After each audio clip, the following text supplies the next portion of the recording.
Hello and welcome welcome back to my channel. मैं हूं अनिबान और मैं लेके आया हूं एक नए टॉपिक के वीडियो। और ये टॉपिक सबके लिए नहीं है। Okay, this video I am gonna talk about toxic parenthood. So if you are dealing with toxic parents और इन लॉज, तब आपको क्या करना चाहिए, किस तरीके से आप खुद के ऑरा को प्रोटेक्ट करेंगे फ्रॉम योर टॉक्सिक पेरेंट्स और फ्रॉम योर इन लॉज। ये टॉपिक मैं इसीलिए लेके आया हूँ क्योंकि आई कुड फील कि आप एक चूजन वन हो और आई कुड फील कि you are a divine being. So क्या होता है कि जब आप एक चूजन वन होते हो, आपके अंदर का जो रिफ्लेक्शंस हो जाते हैं वो आपके खुद के पेरेंट्स भी कई कबार समझ नहीं पाते हैं या फिर इन लॉज समझ नहीं पाते हैं, और वो गलत तरीके से आपके ऊपर एक मेंटल ट्रॉमा क्रिएट करते हैं और उस ट्रॉमा को आप डील नहीं कर पाते हो। और इससे क्या हो जाता है कि आप अपने लाइफ में बहुत पीछे चले जाते हो और इससे क्या हो जाता है, एक शैडो क्रिएट हो जाता है। सो अक्सर हम ये सब चीज़ डिस्कस नहीं करते हैं क्योंकि हो सकता है कि वी ऑलवेज फील स्केयर्ड कि लोग क्या कहेंगे, या फिर हो सकता है कि आप अपने खुद के पेरेंट्स को डिसअपॉइंट कर देंगे। But let's be very honest with this channel कि आई एम फ्रॉम माँ कालीज बैकग्राउंड। ओके, सो इससे क्या होता है कि कोई भी ऐसे सेंसिटिव डार्क टॉपिक माँ अक्सर सॉल्व कर देते हैं। तो काली माँ, इसीलिए मैं बोलूँगा कि काली माँ के साथ कनेक्ट करने से ये सब फ़ायदा आपको हो जाएगा कि जब भी कोई टॉक्सिसिटी आपके लाइफ में रहेंगे तो माँ अक्सर उसको बहुत अच्छे से आपको समझा देंगे। सो वैसे ही if you are dealing with toxic parent, toxic father और टॉक्सिक मदर और इन लॉज, तो इस टाइम पे ये रीडिंग आपको बोलेंगे कि क्या चल रहा है एक्चुअली, उसके बाद क्यों ऐसा हो रहा है, एंड थर्ड किस तरीके से आप इसको प्रिवेंट कर सकते हो, एंड लास्टली क्या आपको जानना है। Okay, let's see. Om Kali Kali Mahakali Kali के पापहारिणी धर्म कामर्तमखते देवी नारायणी नमस्ते। जय माता। पहले मैं देख रहा हूँ कि क्या चल रहा है। Okay, regarding your toxic parents और टॉक्सिक इन लॉज। और एक चीज़ कि मैं प्राइवेट रीडिंग नहीं करता हूँ और ना ही मैं यूट्यूब के सिवा और कहीं पे भी अवेलेबल हूँ, सिर्फ यूट्यूब में ही अवेलेबल हूँ। तो चैनल को प्लीज़ सब्सक्राइब कर दीजिएगा।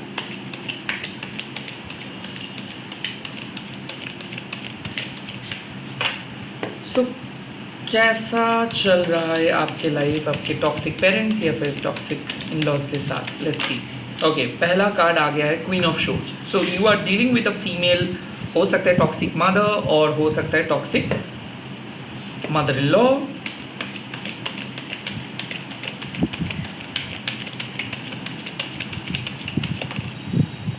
ओह, 7 ऑफ वंस। आई थिंक यहाँ पे कॉन्जर्वेटिव फैमिली भी आई कुड फील कि आपके फैमिली थोड़ा सा कॉन्जर्वेटिव है या फिर इन लॉज थोड़ा सा कॉन्जर्वेटिव है, and they are putting blame on you. उसके बाद है hermit. Okay, Ketu. So oh my god, this is the clear cut examples. देखिए, द थिंग इज कि आप रिटेंशन पसंद नहीं करते हो और हो सकता है कि आपके जो टॉक्सिक मदर फिगर है या फिर टॉक्सिक मदर इन लॉ है, ये बहुत ही झूठी है या फिर झूठ बोलते हैं। सो बेसिकली क्या हो रहा है कि यहाँ पे आप चाहते हो कि उनका सच वो बोले या फिर वो जो है उसको बोले, बट आप देख रहे हो कि ये बहुत बदतमीजी से बात करे। सो काइंड ऑफ ये तो द क्वीन ऑफ शोर्ड्स मतलब क्या है कि आप चाहते हो कि आपको ये वैल्यू दे, आपको ये रेस्पेक्ट करे, आपके साथ बात करे। बट यहाँ पे बात आते हैं कि ये जब खुश है तो आपके पर्सन मतलब आपके जो टॉक्सिक मदर फिगर है या फिर मदर इन लॉ है, जब ये लोग खुश है तो ये आपके साथ बहुत अच्छे से बिहेव करे। बट जब ही ये बहुत ज़्यादा किसी दूसरे पर्सन से बात कर रहे हैं या फिर दूसरे पर्सन का बात सुन रहे हैं या फिर ये बहुत ज़्यादा अपसेट हो रहे हैं, तब ये आपके साथ भी बहुत बुरी तरीके से पेश आ रहे हैं। सो काइंड ऑफ यहाँ पे वर्बल एब्यूज़ हो सकता है, यहाँ पे इनसेंसिटिव बात की वजह से आप हर्ट हो सकते हो, क्योंकि मैं देख सकता हूँ इनके बातों से आप काफ़ी हर्ट हुए हो। Secondly 7 of wands, lack of family support. 7 of wands मतलब क्या है कि हो सकता है कि आपके पेरेंट्स आपको हर चीज़ को लेके आपको कॉर्नर कर रहे हैं, लाइक एज इफ आप जो भी घर में गलत काम हो रहा है वो आप ही की वजह से हो रहा है। तो 7 ऑफ वांड्स मतलब क्या है कि कहीं ना कहीं यहाँ पे एलिगेशंस आ रहे हैं, कहीं ना कहीं बातों बातों पे आपको कॉर्नर किया जा रहा है, और ऐसा हो सकता है कि you try to defend but defend नहीं कर पा रहे हो, बातों का बतंगर बन जा रहा है, और अल्टीमेटली क्या हो रहा है कि आप अंदर से खोखला हो जा रहे हो, लाइक इतना प्रेशर आ रहा है कि आप स्टैंड नहीं कर पा रहे हो और आप अंदर से रो रहे हो। तो जो सपोर्ट आपको फैमिली से मिलना चाहिए, फिर इन लॉ से मिलना चाहिए, वो सपोर्ट आपको नहीं मिला। उसके बाद आ रहा है हार्मिट। ना हार्मिट मतलब केतु। तो या तो आपके बर्थ चार्ट पे केतु एक ऐसे हाउस पे है जहाँ पे फैमिली के साथ कनेक्शंस एकदम अच्छा नहीं है, या फिर ऐसा हो सकता है कि आप फैमिली से बहुत डिटैच हो गए हो, या फिर लाइफ आपको डिटैच किया है, क्योंकि लैक ऑफ एम्पैथी। यहाँ पे बात आते हैं कि स्पिरिचुअली आप एक ऐसे पद पे जा रहे हो जिस पद को आपके फैमिली सपोर्ट नहीं करे। हो सकता है कि आपके फैमिली बहुत ही मटेरियलिस्टिक माइंडेड है, आपके फैमिली को प्रॉफिट चाहिए, आपके फैमिली आपको पुश करे एक ऐसे जगह पे शादी करने के लिए, एक ऐसे कैरियर ऑप्शंस चूज़ करने के लिए जो उनके हिसाब से फ़ायदेमंद है। बट हो सकता है कि आपके फैमिली आपको कभी देखा ही नहीं उस नज़र से, आपको कभी जाना ही नहीं उस नज़र से। सो काइंड ऑफ क्या हो रहा है कि लैक ऑफ कनेक्शंस। तो ये सारे सिचुएशंस अभी है, और इसी के वजह से टॉक्सिसिटी बढ़ रहा है, स्पेशली अगर आप कोई इन लॉज या फिर टॉक्सिक पेरेंट्स के साथ डील करें। And at the same time ये भी हो सकता है कि आप इन लॉज से बात नहीं कर रहे हो, क्योंकि यहाँ पे मैं देख सकता हूँ कि आप लोग अलग रह रहे हो, इन लॉज अलग रह रहे हैं, या फिर ऐसा हो सकता है कि आप अपने फैमिली के साथ नहीं रह पा रहे हो क्योंकि देयर इज़ अ डिस्टेंस। तो काइंड ऑफ यहाँ पे बात आ सकता है कि टॉक्सिसिटी डिस्टेंस के वजह से भी क्रिएट हुआ है। लाइक इन लोगों को ऐसा लगता है कि आप इसके साथ बात नहीं करते हो, और आपको ऐसा लगता है कि नहीं, आपको सारी इन्फॉर्मेशंस बताते नहीं। कहीं ना कहीं there is a lack of distance. किसी किसी के लिए मैं ये भी देख सकता हूँ कि आप जाना ही छोड़ दिए हो बिकॉज ऑफ योर ब्रदर, क्योंकि केतु अक्सर ब्रदर्स के साथ भी एक अनबन क्रिएट करता है। तो हो सकता है बिकॉज ऑफ योर ब्रदर आप अपने पेरेंट्स से मिल नहीं पाते हो, या फिर ब्रदर्स अलाउ नहीं करती, या फिर ऐसा हो सकता है कि आपने देख रहे हो कि आपके ब्रदर को मतलब आपके जो टॉक्सिक पेरेंट्स है ये बहुत पर्शियल है, ब्रदर के लिए सब कुछ हाँ और आपके लिए सब कुछ ना, kind of this things are there. या फिर ऐसा है कि जब भी कुछ प्रॉब्लम्स आते हैं तो आपको बुला लेते हैं, और जब फ़ायदा हो जाता है तब ये आपके जो ब्रदर है, सिस्टर है, उनको बुला लेते हैं। काइंड ऑफ यहाँ पे एक मैं देख सकता हूँ कि बायसनेस है, पर्शियलिटी है। तो काइंड ऑफ ये भी दर्शा रहे हैं कि बचपन से ही आपको प्रूव करना मतलब आप प्रूव करके आ रहे हो, बट कुछ ऐसे ही आपके ब्रदर्स या फिर सिबलिंग्स हैं जो उनके पहले से ही फेवरेट है। तो यहाँ पे फेवरेटिज्म का भी सीन है, and lack of emotional connections. तो आई कुड फील कि आप चाहते हो कि आप इनके साथ इमोशनली कनेक्ट हो जाओ, बट इनके तरफ से कोई एफर्ट नहीं आते हैं, या फिर आते हैं बट उसके बाद ही ये गुम हो जाते हैं। तो kind of lack of understanding, lack of support, and it happens because of your Ketu. Let's see कि इसके कॉज क्या है basically.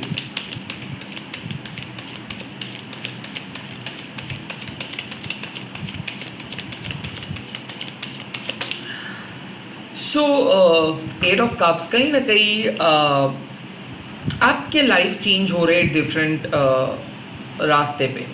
You are moving to a different directions, you are going to a new path, and somehow ये लोग आपके change को accept नहीं कर पाए। ऑल इन ऑल आप बोल सकते हो कि ये लोग नाखुश इसीलिए है क्योंकि आप फिट नहीं हो। इनके जो पाइपलाइन है उनके अंदर आप फिट नहीं हो। सो काइंड ऑफ दे, ऐसा हो सकता है कि आप चाहते हो कि आप अलग रह के अपना कैरियर संभाले, या फिर अलग कंट्री पे चले जाए, या फिर आपको ऐसा लगता है कि इन लोगों के साथ बात करना ही बेकार है because they never try to listen you, they never try to see your perspective. So kind of I could feel कि हो सकता है एक नए जॉब, नए सोल पर्पस, नए हॉबी, नए नज़रिया को आप फॉलो कर रहे थे एंड दे डिनाइड इट और दे नेवर एक्सेप्टेड इट और they never supported it. And I think this is the reason कि ये लोग पहले से ही सोच रहे कि आप कुछ अलग जोन में हो, आप इनके जैसे नहीं हो, आप इस सोसाइटी के जैसे नहीं हो. सो यहाँ पे मैं देख सकता हूँ कि एक्सपेक्टेशंस कुछ अलग था बचपन से ही, बट उनके एक्सपेक्टेशंस के अनुसार आप नहीं चल पाए, तो इसीलिए they took a different road and you took a different road. So ये सारे चीज़ का वजह यही है कि आपका रास्ता ही अलग है उनसे. लेट्स सी कि किस तरीके से आप इस डैमेज को कंट्रोल कर सकते हो.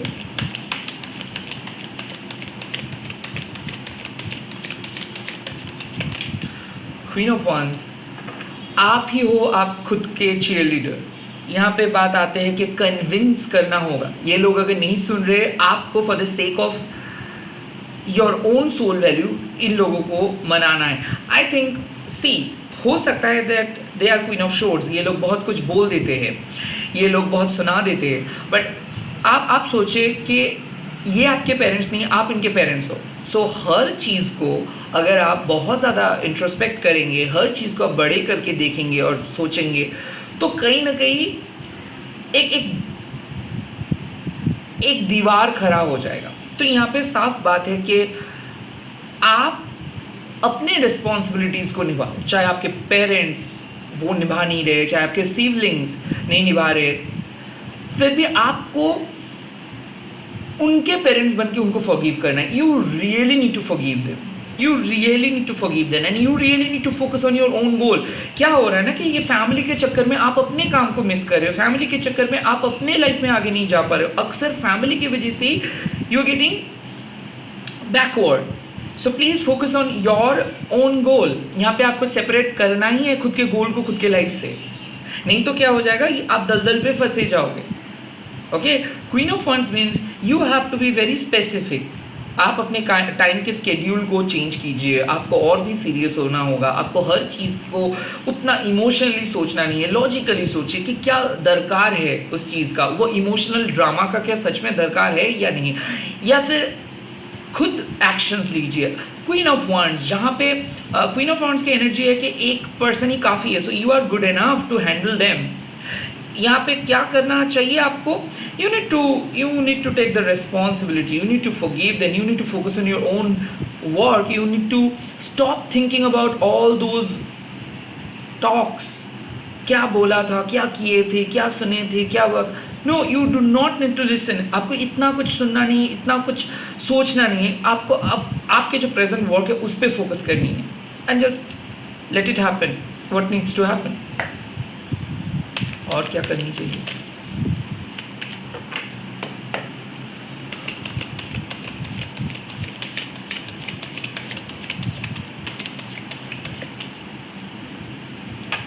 Wow, knight of pentacles. Slow but steady win the race.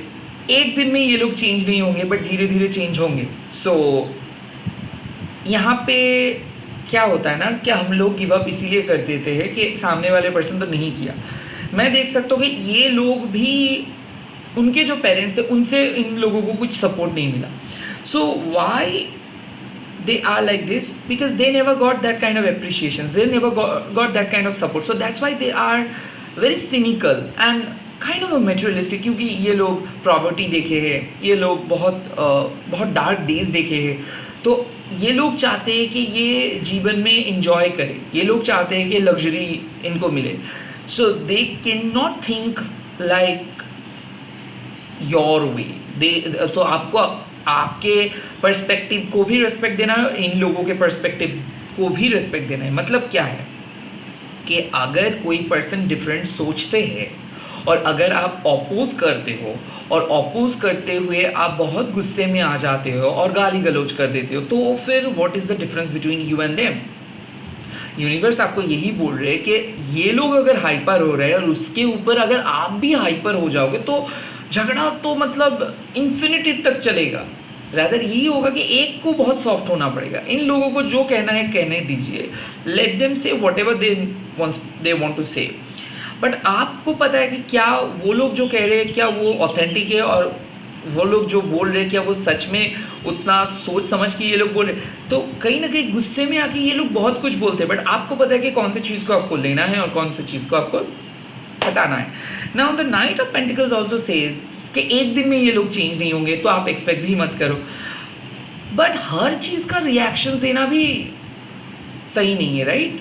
अगर ये लोग अपने पॉइंट को बोल रहे हैं तो आप बोलो कि हाँ ठीक है, आप अपने तरफ से ठीक हो एंड आई डू रेस्पेक्ट। अब उनको कन्विंस करने के लिए मत जाओ, क्योंकि ये लोग कन्विंस नहीं होंगे। द प्रॉब्लम इज, अगर आप किसी भी पर्सन को उनके जोन से बाहर निकल के आने के लिए बोलते हो, तो वो पर्सन कभी भी उस चीज़ को एक्सेप्ट नहीं कर पाते। सो कहीं ना कहीं आपको एक रेस्पेक्ट तो शो करना ही है कि ओके आप लोग ये बोल रहे हो, आई रेस्पेक्ट दैट, बट आपको जो करना है वो आप सीक्रेटली कीजिए, स्लोली कीजिए, स्टेडली कीजिए।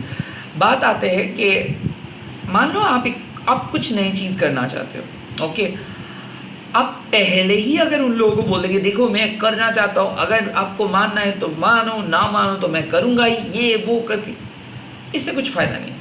अगर आप कुछ करना चाहते हो तो उसको सीक्रेटली स्टार्ट करो, करते करते सीखो, क्योंकि ऐसे नहीं है कि पहले दिन ही सबको पता चल जाएगा कि आप वो कर रहे हो। सीखने के टाइम पे आपको बहुत चीज़ पता चलेगा कि क्या है इनका फ्यूचर, क्या नहीं है। बट आपको एक स्लो स्टार्ट करना है, आपको किसी से पूछना नहीं है। अगर आपको किसी चीज़ करनी है तो उसके बारे में स्लोली स्टार्ट कर लो। हाँ, हैविंग सेड दैट, आप उनको डिसरेस्पेक्ट भी मत करो। आप अपने तरीके से अपने काम को करते जाओ, स्लोली स्टेडीली, और उन लोगों के पॉइंट ऑफ व्यू को आप सुनो, बट करो खुद की। इससे क्या होगा, थोड़ा सा डिप्लोमेटिक अप्रोच रहेगा, और स्लो अप्रोच के साथ साथ टाइम के साथ साथ लोग भी बदल जाते हैं। That's the thing. ये कार्ड नाइट ऑफ पेंटिकल्स इस सिचुएशंस में वही बोल दे रहे कि आज ये लोग अपोज कर रहे, बट टाइम के साथ साथ ये लोग बदल जाएंगे। ओके, ये कार्ड आ रहा है, देखो फैमिली का कार्ड है, 10 ऑफ पेंटिकल्स। यहाँ पे साफ बात है, एक ना एक दिन ये पर्सन मतलब आपके जो टॉक्सिक इन लॉज है, टॉक्सिक पेरेंट्स है, ये आपका बात सुनेंगे। It's a family card. So जो भी हो जाए, they are our parents, we can not disrespect them. Yes, there is a word called self esteem. Of course आपको अपने सेल्फ एस्टीम को बरकरार रखना ही है, but at the end of the day we all are family, we all have differences and we have to respect each other differences.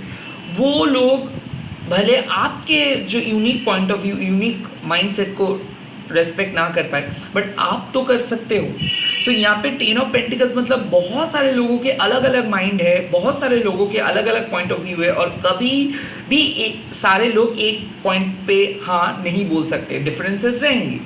But इस differences को अगर आप ज़्यादा अच्छे से एक्सेप्ट कर लोगे, वो आपके लिए फ़ायदेमंद रहेगा। सो ये टॉक्सिक पेरेंटहुड है ही है, मतलब ये क्रिएट ही हुआ है बिकॉज ऑफ देयर पथ और योर पथ, दोनों के पथ ही अलग है, और इस पथ कभी एक नहीं होंगे, बट दोनों पथ सिमिलर पैरेलल वे में चल सकता है।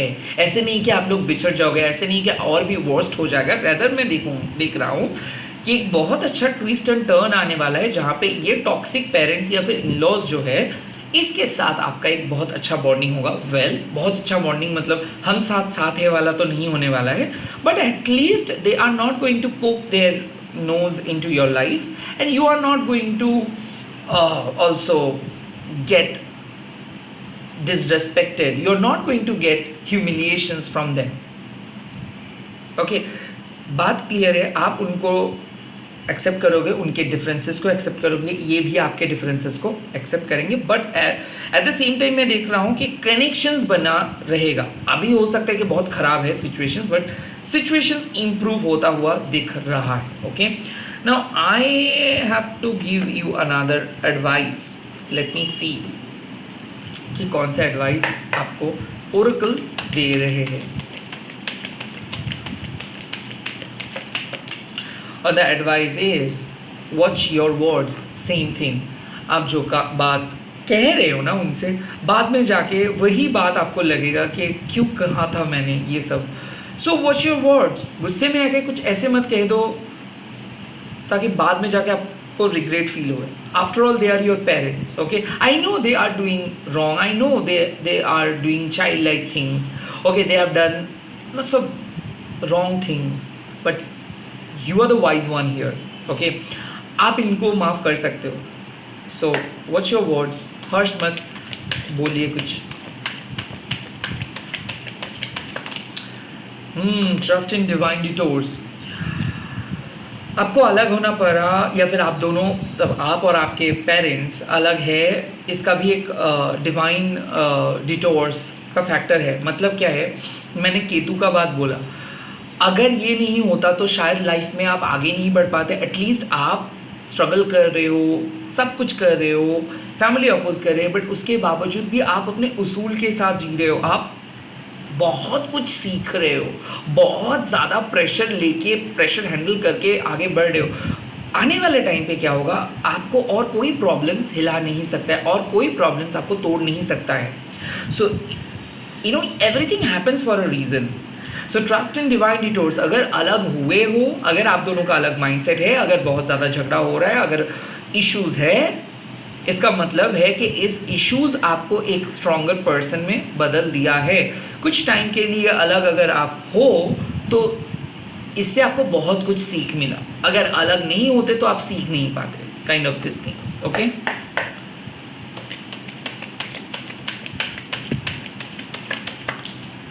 and oh my god, life is a mystery, and it is why, because miracles are endless. मतलब क्या है कि ये सिचुएशंस बहुत ही जल्दी बदलने वाला है. ये जो टॉक्सिसिटी है ये बहुत ही जल्दी बदल जाएगा. आखिर में जो लोग सही पद पे होता है वो लोगों को कोई भी पर्सन रॉन्ग प्रूव नहीं कर पाते. वो लोगों को कोई पर्सन हरा नहीं पाता है. ओके, जीत बहुत लेट मिलता है बट मिलता है. सो आपका इरादा नेक है, आपका जो एडवाइस है वो भी सही है, आपका देखने का नज़रिया भी अलग है, बट आप गलत नहीं हो. तो क्या हो जाएगा, लाइफ इज़ अ मिस्ट्री. जो लोग आज अपोज कर रहे हैं, जो सपोर्ट आपको आज नहीं मिल रहा है, वही सपोर्ट आपको मिलेगा. ये जो आपके टॉक्सिक इन लॉज बोलो, आपके पेरेंट्स बोलो, ये आपको एक्सेप्ट करेंगे, ये आपको जस्टिस देंगे, ये आपको रिस्पेक्ट देंगे, ये आपको सुनेंगे, पर्शियलिटी नहीं करेंगे. Life is a mystery. मतलब अभी आपको शायद लग सकता है कैसे. वेल, इस कैसे का आंसर है कि prayers, meditations, hope and miracle. So believe in miracles, क्योंकि यूनिवर्स हर एक पर्सन को देखते हैं, हर एक की जर्नी अलग अलग है, और हर एक जर्नी के पीछे का एक अलग राज है. कुछ चीज़ होता है अच्छे के लिए होता है, and that's why you are growing, evolving. और प्रोबेबली ये मैसेज अगर आप देख रहे हो सकता है आप एक टॉक्सिक पेरेंट्स को झेल रहे हो या फिर झेले हो पास में. आज आपको बोला जा रहा है कि जो एनिमोसिटी क्रिएट हुआ था, जो टॉक्सिसिटी क्रिएट हुआ था, ये फेड हो जाएगा. ब्लेसिंग्स आपको मिलेगा उन्हीं की तरफ से. Bye bye, take care, all the very best. आप लोग कमेंट सेक्शंस पे लिख दीजिए, I have healed my soul. मैं मेरे आत्मा को हील किया हूँ. ओके, इस वीडियो को शेयर कीजिए एंड हैशटैग दीजिए माँ काली टैरोट अनिर्बन.